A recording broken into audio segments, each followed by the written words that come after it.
I'm Lily, a florist with a small shop downtown. It's not much, but it's mine. Flowers have always been my thing, they don't talk back, and they're a hell of a lot simpler than people. It was just another gray afternoon when he walked into my life. The door chimed and in came this guy, looking like he'd just come from a corporate battlefield, tie askew, and hair slightly damp from rain. He paused by the entrance, scanning the colorful chaos of my shop, before his eyes settled on me. "Hey, I need a bouquet, something that says, 'I'm sorry I forgot Mother's Day again this year,'" he said with a half-embarrassed, half-amused grin. "Right," I chuckled, sizing him up. "You look like you could use all the help you can get." He laughed, a genuine sound that made me smile as I picked out some lilies and roses. "I'm Jack, by the way." "Lily," I replied, hands busy with the stems. As I arranged the bouquet, we chatted about everything and nothing. He worked in finance, lived a couple of blocks away, and yes, he was notoriously bad at remembering important dates. "Here," I said, handing him the finished bouquet, full of whites and pinks. "This should earn you some forgiveness." He smiled, that slow, charming smile that had probably won over tougher crowds than me. "Can I take you out for a coffee then? As a thank you."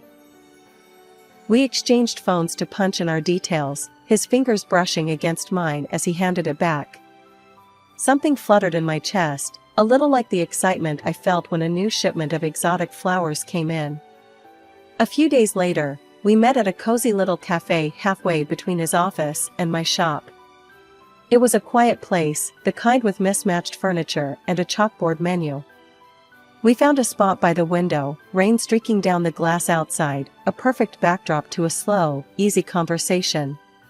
We talked about everything, movies we liked, books we'd read, places we wanted to travel.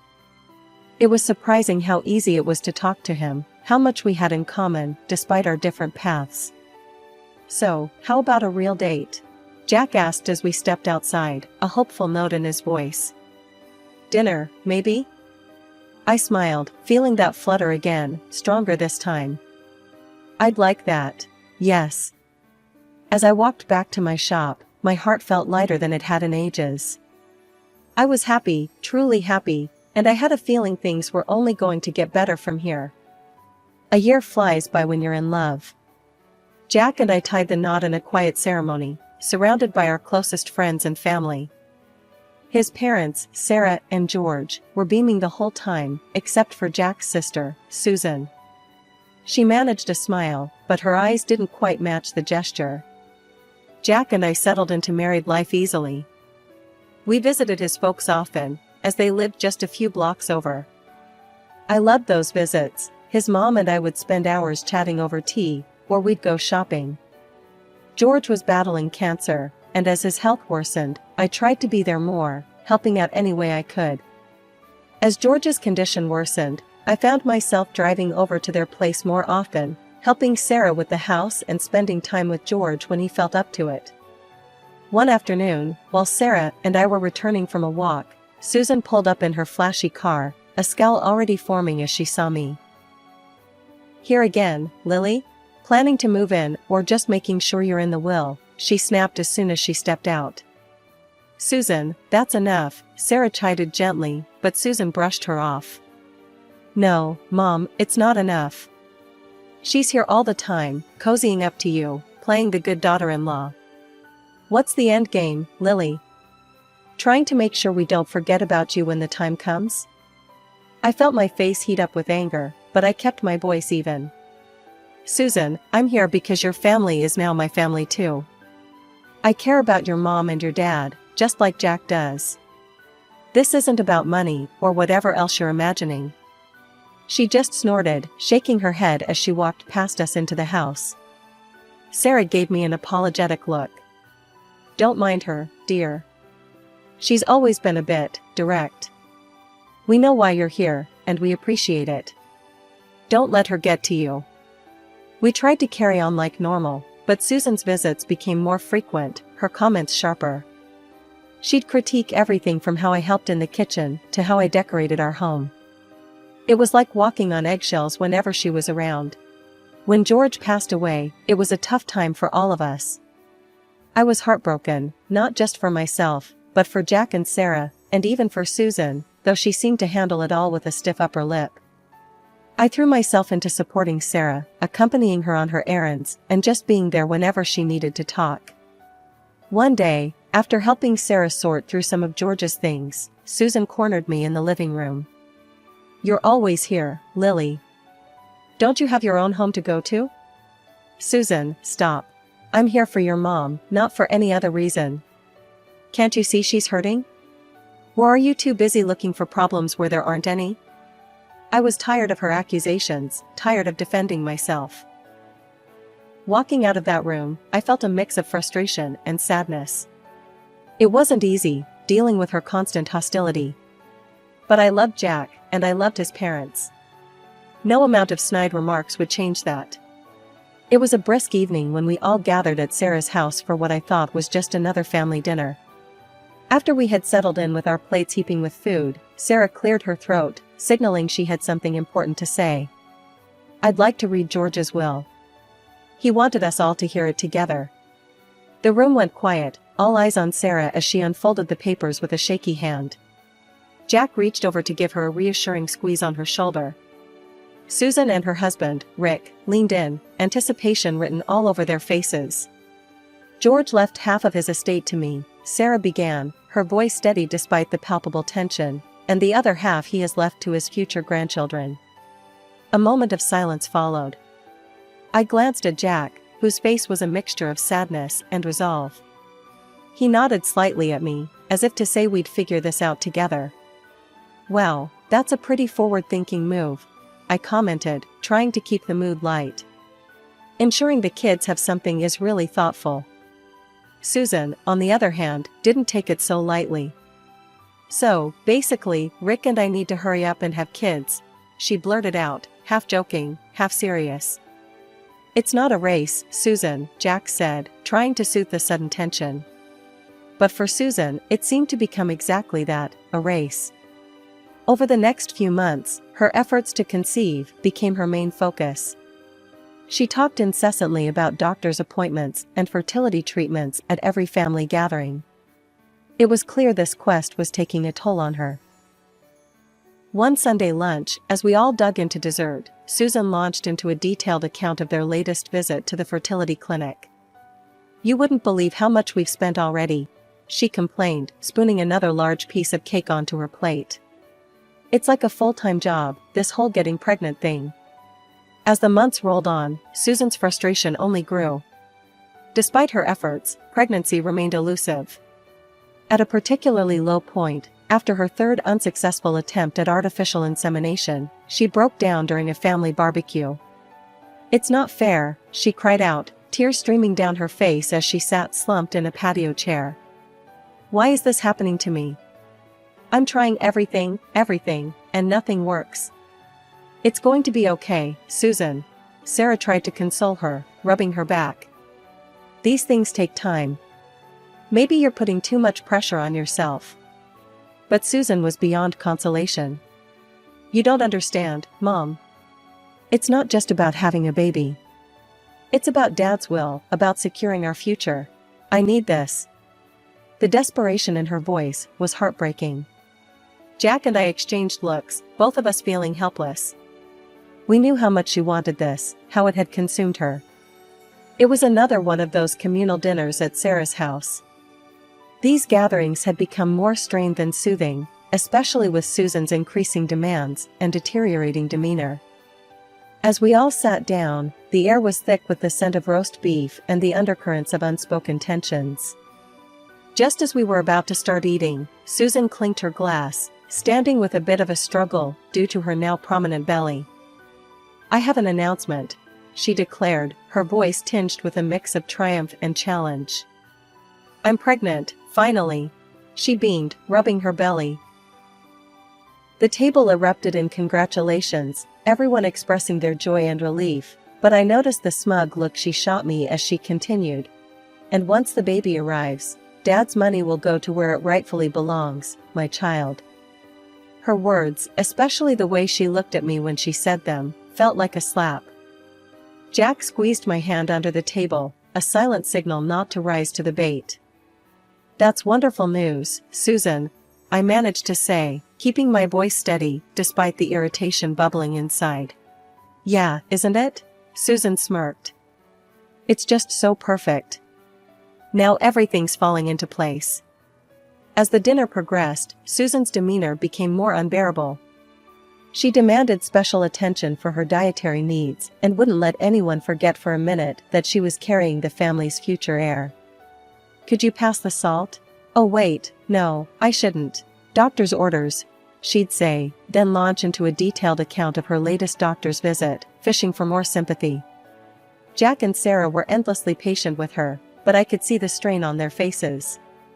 Later, when I helped Sarah clear the dishes while the others sat digesting both the meal and Susan's news, she whispered, "I'm sorry, Lily. I know she can be a bit much." Her attitude only worsened over the months. Her pregnancy seemed to embolden her, giving her new ammunition to use against me. She critiqued everything from the way I dressed. "Don't you think that skirt's a bit tight for a family dinner, Lily?" To how much time I spend at work, "Must be nice, caring more about flowers than family." Each visit left me more drained than the last. I started making excuses to avoid these family gatherings, much to Jack's dismay. "I know she's tough, but she's still my sister. We need to show some unity, especially now," he'd argue. But it was hard. Hard to sit there and be the target of Susan's sharp tongue, hard to watch her turn what should have been a happy time into a series of battles, each one chipping away at the family's foundations. One quiet afternoon, when I thought I had the house to myself, I overheard Susan talking to Rick in the kitchen. "Once this baby is born, things are going to change around here. I'll make sure of it." Her words chilled me. It wasn't just about the inheritance anymore, it was about control, about reshaping the family dynamics to her whims. Life has a funny way of throwing you curveballs when you least expect it. One such curveball came my way on an ordinary Thursday morning. I hadn't been feeling right for a few days, nausea washing over me in waves, a weird aversion to coffee, and on a hunch, I bought a pregnancy test. When the two pink lines appeared, my heart did a little dance. I was pregnant. Barely containing my excitement, I waited for Jack to come home from work. The moment he walked through the door, I blurted out, "Guess what? We're going to have a baby." Jack's eyes widened, his briefcase hitting the floor with a thud as he rushed over to hug me. "Seriously? Oh my God, that's amazing, Lily." We spent the evening in our little bubble of happiness, but soon it was time to confirm things professionally. After a visit to the doctor and the positive results in hand, we decided it was time to share the news with Sarah. We planned a visit the following weekend, hoping for a joyful family gathering. As we pulled up to Sarah's house, butterflies fluttered in my stomach. The news of our growing family felt like a beacon of joy amidst the usual tension with Susan. When we walked in, we were surprised to find Susan there too, her belly now quite prominent. "Mom, we have some great news," Jack started, beaming as he took my hand. Sarah's face lit up with anticipation. "What is it, dear?" I smiled, feeling the warmth of the moment. "I'm pregnant, Sarah. You're going to have another grandchild." Sarah clasped her hands together, tears brimming in her eyes. "Oh, my dears, that's wonderful. I'm so happy for you both." But as we turned to Susan, the atmosphere shifted. Her face drained of color, her lips tightening into a thin line. "This is convenient, isn't it?" Susan's voice was sharp, her eyes flickering with anger. "And how do we even know it's true? For all we know, she could be making it up to get a piece of the inheritance. We should have a DNA test. Who knows if it's even Jack's?" Jack stepped between us, his body tense. "Don't you dare accuse Lily of such things. She's your sister-in-law, and she deserves your respect, not your conspiracy theories." Susan scoffed. "Respect? She's nothing but a gold digger. Watch, she'll probably give birth to some freak." That was the last straw. Tears spilled down my cheeks, the hurt too deep to contain. Jack wrapped his arm around me, his own face a mask of anger and disbelief. Apologize to her, now, he demanded, but Susan just rolled her eyes. I'm not feeling well. I need to go home, she muttered, avoiding our gazes as she grabbed her purse and stormed out. Sarah hurried over to us, her expression apologetic. I'm so sorry, my dears. Please don't mind her. She's been under a lot of stress, and the hormones, they're making her a bit more. It's not just the hormones, Mom, Jack said quietly. It's her. And it's getting out of hand. Sarah nodded sadly, her eyes filled with worry. I know, Jack. I'll talk to her. But for now, let's focus on this beautiful news. Lily, my dear, I'm so thrilled for you both. As we sat down to a quieter dinner, the earlier excitement dampened by Susan's outburst, I tried to focus on the positive. I was going to be a mother, and no amount of spite from Susan could take away the joy of that realization. When Jack's mother invited me over for morning coffee and mentioned she had baked my favorite blueberry pie, I couldn't resist. I arrived at Sarah's home, to the comforting aroma of fresh coffee and pie. To my surprise, Susan was there too. The atmosphere was oddly calm, a stark contrast to our last encounter. She even managed a small smile as I walked in. Lily, I want to apologize for last time, Susan said, her voice lower than usual. I was out of line. It shouldn't have happened. I was taken aback by her sudden change in demeanor, but decided to take the high road. Thank you, Susan.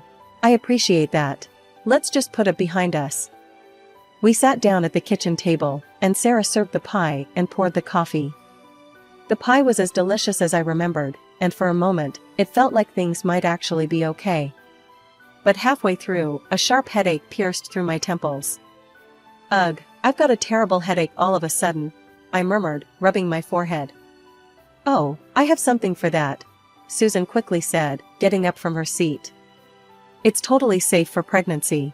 I'll get it for you. She returned with a pill and a glass of water, her hand steady, her eyes watching me closely. Here, this will help. I hesitated for a moment, looking at the small white pill in her hand. Something felt off, but my throbbing head pushed those thoughts away. I thanked her and swallowed the pill, hoping for relief. After a few minutes, my headache didn't subside. Instead, a wave of nausea overcame me. I think I need to rinse my glass, I said, standing unsteadily. In the kitchen, as I washed the glass, my gaze caught on something in the trash bag.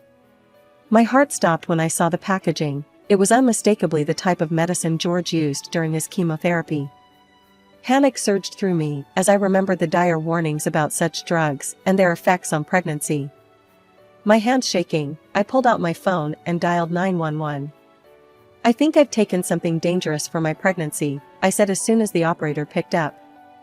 Ma'am, you need to try to vomit immediately to prevent any more absorption into your system, the operator instructed urgently. I dropped the phone and turned to the sink, drinking cups of water rapidly before forcing myself to throw up. It was horrible, the feeling of panic mixed with the physical strain, but I kept going until I felt I couldn't anymore. From the other room, I could hear the muffled sounds of Sarah asking, Lily? Are you all right in there? I didn't answer, my focus solely on what the operator had told me. I kept drinking water, kept trying to clear whatever I had ingested from my system. Stumbling out of the bathroom, my hands still trembling and my heart pounding, I found Sarah and Susan waiting anxiously. Their faces were etched with concern, or in Susan's case, something that flickered suspiciously like fear. I need quiet right now, I managed to say, my voice hoarse from the ordeal. Please, just, no questions. Without waiting for their response, I pulled out my phone and dialed Jack. His voice was a lifeline as I recounted the terrifying discovery and my subsequent actions. I'm calling the police, Lily, he said firmly. Stay there. They'll be with you shortly. The moment Susan heard the word police, her face lost all color. You're making a scene over nothing, she snapped, her voice rising. You're just trying to get attention. Enough, Susan. Sarah's voice cracked like a whip. What did you give to Lily? Just paracetamol, Mom, Susan replied, her voice shaky, eyes darting around nervously. Nothing harmful. I cut in, my patience worn thin. Then explained the chemotherapy drugs in the trash. That's not paracetamol. Susan's eyes widened, and she made a move toward the kitchen, perhaps to hide or dispose of the evidence, but it was too late. The sound of sirens filled the air, and within moments, police officers were at the door. I told them everything, from the suspicious pill to my alarming discovery. They listened intently, taking notes, their expressions grim. One officer held up the package of medication I had found. "We'll need to check this for fingerprints," he said, sealing it in an evidence bag. Susan stood by, pale and silent. When the ambulance arrived, I was whisked away to the hospital for a thorough medical examination, leaving the house under a cloud of unanswered questions and unspoken accusations. Over the next couple of days, the police worked swiftly. Susan was detained after her fingerprints were found all over the medication packaging. During the interrogation, she initially stuck to her story, claiming, "I just touched those meds when I was in Dad's room once." But Sarah dismantled her defense with a few cold facts. "Those drugs were always kept in a locked cabinet," she told the police, her voice steady despite the emotional weight of her words. Susan never went in there until that day. Faced with overwhelming evidence, Susan finally broke down and confessed. "I just wanted to make sure the inheritance was secure. I didn't think it would go this far," she sobbed, her facade crumbling. The confession was a small solace in the storm of emotions.